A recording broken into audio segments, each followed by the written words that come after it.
واحد من أصحابي كلمني وعرض عليا إني أعمل إعلانات لمنتج اسمه إيطاليانو المصري.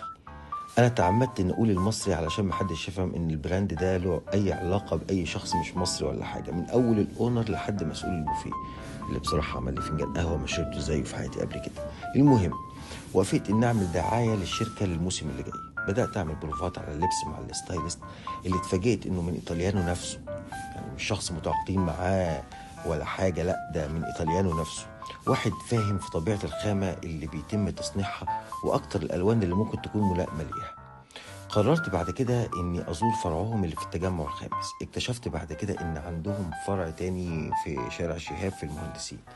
هناك لقيت ناس بتحب شغلها قوي، بيبذلوا مجهود كبير جدا علشان يقوموا بواجبهم اللي أكيد طبعا في الآخر بيصب لمصلحة العميل.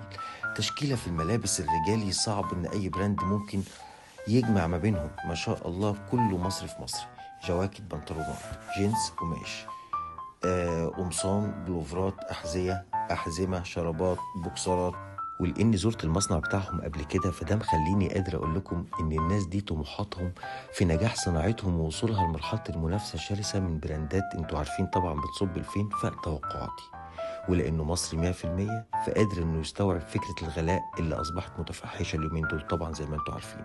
ولانه يملك المصنع فهو قادر على انه يعمل اسعار تناسب كل الناس، مش غالي خالص. نسيت اقول لكم انه كمان عنده مقاسات للاطفال، وده غير البيجامات والملابس الرياضيه، حاجات كتير قوي يا جماعه ممكن تلاقوها عنده.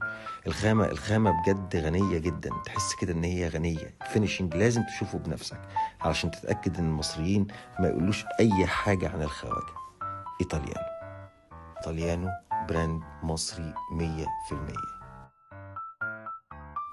انا هسيبكم مع باقي الفيديو علشان تشوفوا بنفسكم باقي الموديلات اللي انا شفتها واشتريت منها حاجات كتير.